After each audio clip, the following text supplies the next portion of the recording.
Nah, guys, kembali lagi di channel Aprisitorus, di mana channel ini akan memberikan diri kamu suatu informasi baik dari pekerjaan, asmara, keuangan, serta kehidupan diri kamu secara general. Sebelum saya memberikan suatu informasi dari berbagai aspek yang barusan saya katakan tadi, saya juga mengingatkan kepada teman-teman, informasi yang saya berikan terhadap diri kamu bukan suatu acuan untuk kamu ambil dan untuk kamu terima. Saya hanya bisa memberikan diri kamu suatu informasi berdasarkan kartu yang saya pegang ini. Diri kamu hanya bisa berencana terhadap kehidupan kamu, akan tetapi di balik dari informasi dan perencanaan tersebut, lagi-lagi yang menentukan adalah Sang Pencipta. Sebelum saya mengambil satu persatu kartu yang saya pegang ini secara acak, saya juga mengingatkan kepada teman-teman apabila ketemu dengan channel saya agar menekan tombol subscribe-nya dan menyalakan loncengnya supaya next video saya lebih semangat untuk memberikan suatu informasi baik terhadap kondisi energi kamu, manusia yang selama ini kamu prioritaskan, serta pihak ketiganya. Oke, Wak Geng. Sama seperti biasanya, saya tidak memiliki judul atau topik yang akan saya angkat atau yang akan saya bahas, tetapi saya akan berusaha untuk berbagi cerita dari setiap kartu yang akan saya ambil nanti secara acak. Apakah cerita di balik dari kartu tersebut akan memberikan suatu gambaran yang bersifat positif atau kebalikannya? Kita langsung saja. Saya akan mengambil beberapa kartu, di mana kartu yang akan saya ambil nanti bisa saja bersifat resonate, bisa saja tidak bersifat resonate. Semuanya saya kembalikan terhadap pola pemikiran kamu, semuanya saya kembalikan terhadap situasi energi yang kamu miliki untuk saat ini.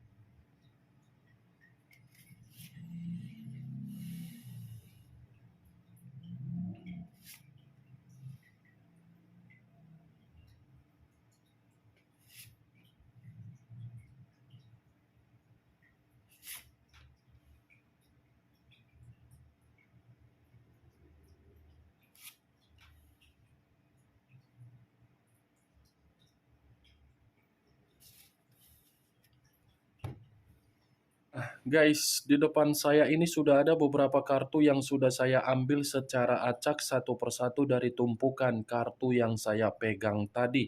Apakah informasi atau cerita di balik dari kartu yang ada di depan saya ini akan memberikan suatu gambaran yang bersifat positif atau kebalikannya? Kita langsung terhadap kartu pertama. Muncul kartu ini.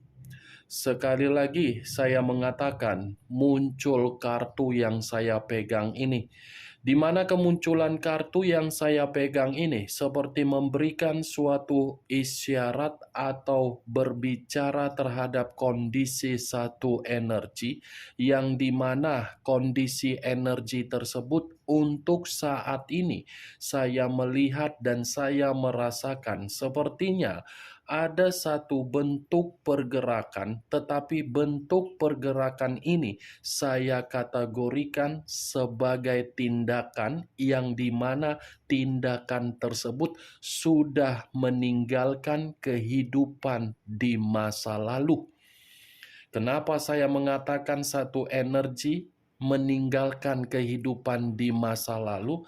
Karena memang satu energi yang saya katakan tadi sudah terlalu lama untuk menerima yang namanya suatu bentuk kemanipulatifan, intimidasi, tersiksa, batin yang terkendalikan tetapi tertekan, dari situasi komitmen pun tidak memberikan suatu bentuk komitmen yang sehat. Ya, ibaratnya apapun yang dilakukan oleh satu energi yang saya katakan tadi di kehidupan di masa lalu, tidak ada memberikan feedback yang terbaik. Kalau kartu ini saya arahkan terhadap posisi energi yang dimiliki oleh pihak lain atau orang lain, serta mengesampingkan satu energi yang saya katakan tadi, lagi-lagi kartu ini cukup jelas memberikan suatu gambaran yang dimana pihak lain masih ketergantungan terhadap situasi di masa lalu, bertolak belakang dari satu energi yang saya katakan dan saya kaitkan di dalam energi pihak lain. Apa yang barusan saya katakan tadi bisa saja mengarah terhadap posisi energi kamu, dan apa yang barusan saya katakan tadi bisa saja mengarah terhadap energi yang dimiliki oleh manusia yang selama ini kamu prioritaskan tetapi pergi meninggalkan diri kamu. Akan tetapi, sebelum saya memberikan suatu informasi terhadap kemunculan kartu yang saya pegang ini, terlebih dahulu saya akan mengarah terhadap diri kamu sebelum saya mengarah terhadap manusia tersebut. Sebelum saya mengarah terhadap manusia itu, terlebih dahulu saya akan mengarah terhadap diri kamu. Di mana ketika diri saya mengarah terhadap posisi energi kamu, baik secara pemikiran, perasaan, atau kondisi batin kamu, dari ketiga aspek yang barusan saya katakan, kalau seandainya saya masih menarik dari kata komitmen, saya ingin bertanya terhadap diri kamu. Hanya sekedar ingin bertanya, tidak ada niat untuk menyalahkan, tidak ada niat untuk menghakimi.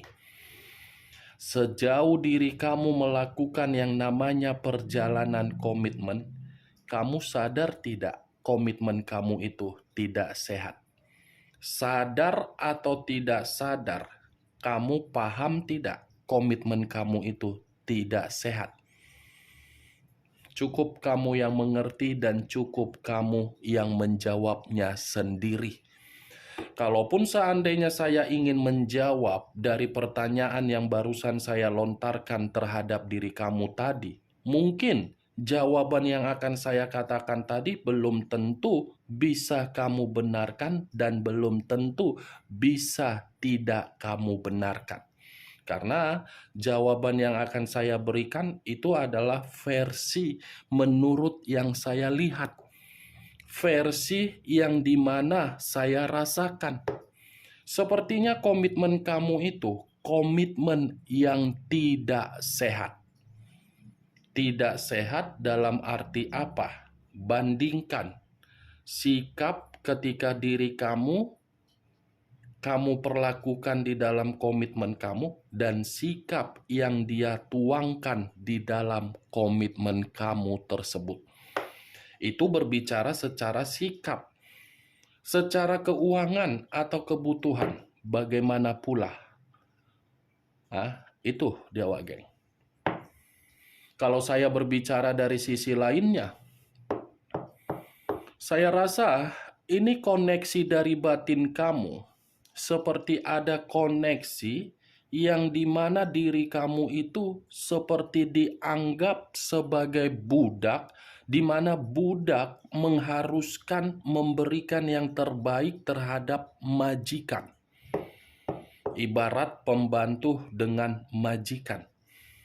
Itulah perjalanan komitmen kamu, karena memang komitmen kamu tidak sehat. Kalau komitmen kamu sehat untuk kamu jalankan atau untuk kamu rasakan, lantas kenapa diri kamu saat ini yang ditinggalkan? Kenapa untuk saat ini diri kamu yang dikecewakan? Kenapa diri kamu untuk saat ini yang bersedih? Berarti dari apa yang saya katakan tidak ada berbentuk sehat. Apa yang barusan saya katakan tadi itu masih berdasarkan dari pergerakan energi kamu, belum acuannya dari kartu yang saya pegang ini. Kalau acuannya dari kartu yang saya pegang ini, saya lemparkan kembali terhadap diri kamu, mungkin kartu ini mengatakan komitmen kamu hanya sebatas nafsu. Nafsu yang dimana diri kamu ini memiliki sesuatu hal yang bisa dia banggakan. Nafsu yang dimana diri kamu ini memiliki keindahan tubuh, kewibawaan tubuh, kekarismaan tubuh, dan pemikiran yang cerdas. Kamu hanya dianggap sebagai nafsu, tetapi diri kamu menganggap manusia itu bukan nafsu, melainkan orang yang bisa dibanggakan. Kartu pertama yang saya pegang ini adalah kartu The Devil. The Devil yang dimana perjalanan komitmen itu sekedar menyiksa. Apakah mungkin saya mengatakan komitmen kamu memberikan diri kamu kebahagiaan, sementara kartunya adalah kartu iblis? Apakah mungkin saya mengatakan komitmen kamu itu memberikan diri kamu ketenangan, sementara diri kamu yang ditinggalkan? Ini the devil, wak geng, iblis. Itu dia. Berarti manusia itu hanya terobsesi doang terhadap diri kamu. Hanya terobsesi dalam arti apa? Mencocokkan antara koneksi yang kamu miliki dengan koneksi yang dia miliki. Ketika koneksi tersebut cocok, belum tentu menjamin komitmen tersebut dalam jangka panjang. Kalau saya berbicara dari sisi lainnya, saya yakin orang yang kamu prioritaskan termasuk orang yang begitu sangat hyper di dalam urusan ranjang. Di mana urusan ranjang kamu pun menjadi permasalahan di dalam komitmen kamu. Yang dimana komitmen kamu itu selalu membuat manusia tersebut tidak pernah puas. Ini manusia tidak pernah puas di dalam satu komitmen. Walaupun komitmen itu sudah memiliki kata sakral, satu ikatan, tetapi bukan menjamin manusia itu mau menempati satu kondisi agar bisa memberikan kebahagiaan. Berbeda terhadap diri kamu. Sekalipun diri kamu ini dianggap sebagai seseorang hanya sekedar pelampiasan nafsu, kamu tetap menganggap komitmen kamu itu harus dipertahankan. Karena komitmen kamu itu kan membuat diri kamu memiliki gairah agar diri kamu semangat. Tetapi kenyataannya apa? Terbalik. The devil, wak geng, sudah paham di mana kondisi komitmen kamu yang sebenarnya. Masih ingin menunggu manusia tersebut atau masih ingin membuat diri kamu menjadi lebih baik untuk ke depan dengan cara melepaskan komitmen kamu tersebut? Coba pertanyakan di mana unsur kebahagiaan yang kamu dapatkan di dalam komitmen kamu, sekalipun komitmen kamu sudah masih ada ikatan. Itu dia, wage. Ngeri ya perjalanan komitmen kamu. Hanya melihat apa yang kamu miliki. Di luar dari situ tidak ada. Setelah mendapatkan apa yang kamu miliki, ya lagi-lagi manusia itu menikmatinya terhadap orang lain. Kalau saya mengarahkan kartu yang saya pegang ini terhadap posisi energi manusia tersebut, saya rasa kartu ini pun seperti mengatakan manusia itu seperti ada satu resiko, tetapi bagi saya resiko itu tidak menjadi acuan untuk saya. Yang menjadi acuan saya, kartu ini seperti mengatakan manusia itu masih ketergantungan terhadap diri kamu. Rasa ketergantungan dia, mungkin ada satu hal yang dia lihat pernah dia dapatkan dari diri kamu. Sesuatu hal inilah yang membuat manusia tersebut mencoba untuk berusaha agar bisa kembali terhadap diri kamu.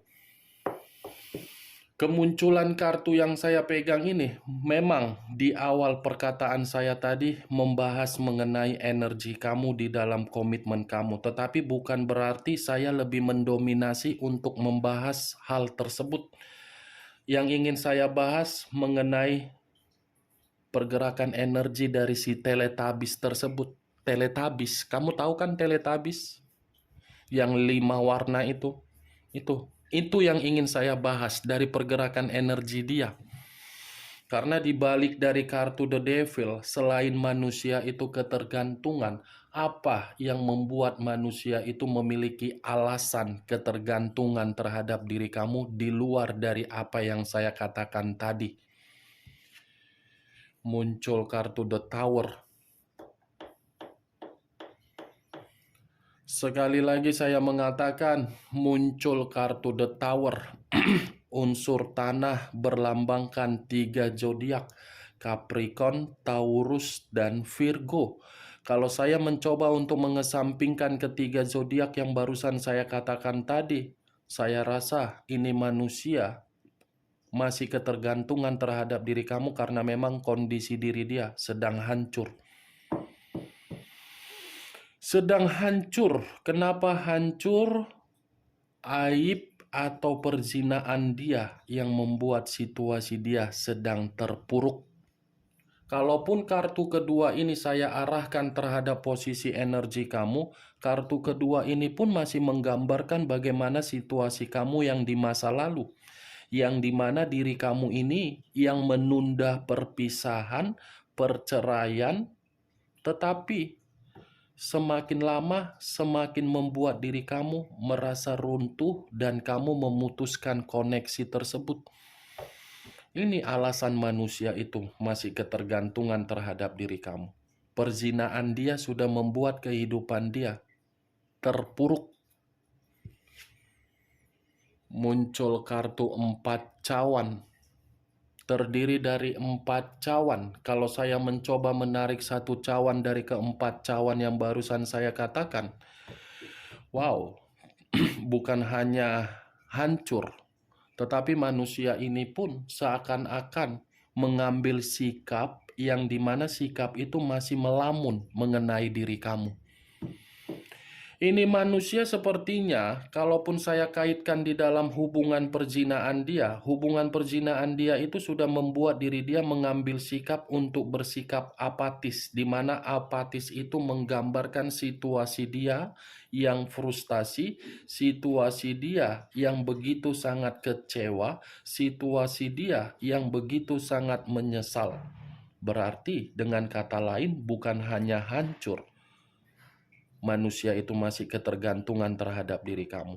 Ada sisi lainnya lagi. Itu dia, geng. Muncul kartu 4 pedang. Tadi 4 cawan, sekarang 4 pedang. Kartunya pakai giliran ternyata. Kalau saya mencoba untuk menarik satu pedang dari keempat pedang yang barusan saya katakan, satu pedang yang saya tarik ini seperti mengatakan ini pergerakan energi dia, pergerakan energi yang begitu sangat mengambang. Mengambang dalam arti apa? Penuh dengan ketakutan, penuh dengan kekhawatiran, penuh dengan kelelahan, penuh dengan kondisi mental yang rusak, penuh dengan kebutuhan yang tidak sesuai dengan ekspektasi dia, penuh dengan suatu penyakit, tetapi penyakit ini berawal dari hubungan perzinaan dia. Wow, mantap wak geng. Dia masih ketergantungan terhadap diri kamu karena memang satu alasannya hancur. Kedua, dia ini frustasi. Ketiga, dia ini lagi penuh dengan beban. Mantap kali ya. Kenapa nggak bersama dengan hubungan perzinahan dia meminta tolong? Kenapa ini manusia masih saja ketergantungan terhadap diri kamu ya? Apa yang dia cari dari diri kamu ini? Seperti masih menganggap diri kamu ini sebagai malaikat yang bisa membuat manusia itu merasa nyaman. Tetapi yang menjadi pertanyaan saya, ketika manusia ini merasa kehidupan dia tidak nyaman, baru mengingat diri kamu. Ketika dia merasa nyaman, dia tidak mengingat diri kamu. Ini manusia, pola pemikirannya dari mana sih terbentuk ya? Ini manusia sepertinya lahir dari mana gitu? Dari lubang hidung atau lubang telinga yang dilepehkan seakan-akan masih menganggap saya yang paling penting. Wow, sudah merugikan kehidupan orang, ketika kehidupannya merasa dirugikan oleh orang, malah kembali dengan situasi yang dia rugikan. Ini manusia kalau dikategorikan sebagai tembok, mungkin berbagai cat, muka tembok ini manusia bagi saya, Wak Geng. Atau jangan-jangan manusia itu sudah memberikan diri kamu komunikasi. Kalaupun memang manusia itu masih memberikan diri kamu komunikasi dengan berbagai jutaan alasan, saya rasa diri kamu perlu waspada. Siapa tahu komunikasi yang dia berikan itu tujuannya untuk membantu dia dari kondisi kehancuran dia. Muncul kartu 8 pedang. Kalau saya mencoba menarik satu pedang dari ke-8 pedang yang barusan saya katakan, satu pedang yang saya tarik ini seperti memberikan suatu gambaran kondisi dia lagi kondisi terpenjara, kondisi diri dia lagi kondisi yang mencekik, kondisi diri dia lagi kondisi yang meminum racun secara perlahan-lahan untuk membuat manusia itu stres, depresi. Wow. Alasannya ada 4 kartu ya. Muncul 2 pedang. 2 pedang, kiri dan kanan, kanan dan kiri. Kalau saya mencoba menarik satu pedang dari kedua pedang yang saya katakan tadi, satu pedang ini memang kondisi diri dia ini lagi buntu. Buntu akibat dari perzinahan dia, terpenjara akibat dari perzinahan dia, hancur dari perzinahan dia, frustasi dari perzinahan dia, dan merasa kehidupan dia penuh dengan ketakutan karena dari perzinahan dia, dan perzinahan dia ini sudah membuat kehidupan dia sakit. Bagaimana Wak Geng dari apa yang barusan saya katakan tadi? Apakah bisa masuk secara logika kamu? Ya kalau menurut diri kau cocok, angkat secara logika ya. Kalau tidak cocok secara logika ya tidak usah kau angkat. Anggap saja apa yang saya katakan tadi sebagai gibahan yang tidak berfaedah, gibahan yang tidak berkualitas. Setidaknya diri kamu sudah mengetahui kartu pertama tadi yang muncul adalah kartu The Devil. Tidak baik terhadap diri kamu, baik terhadap diri dia, tetapi ketika dia merasakan zona yang baik itu sudah mulai terganggu, dia mulai mengarah terhadap diri kamu. Oke Wak Geng, hanya itu yang bisa saya berikan informasinya terhadap diri kamu dari ke-6 kartu yang saya ambil tadi. Ingat, saya tidak memberikan diri kamu suatu bentuk sugesti. Anggap ucapan yang saya katakan tadi sebagai intermezzo. Yang positif ambil, yang negatif buang. Sekian dulu informasinya. Salam kartu tarot, salam zodiak.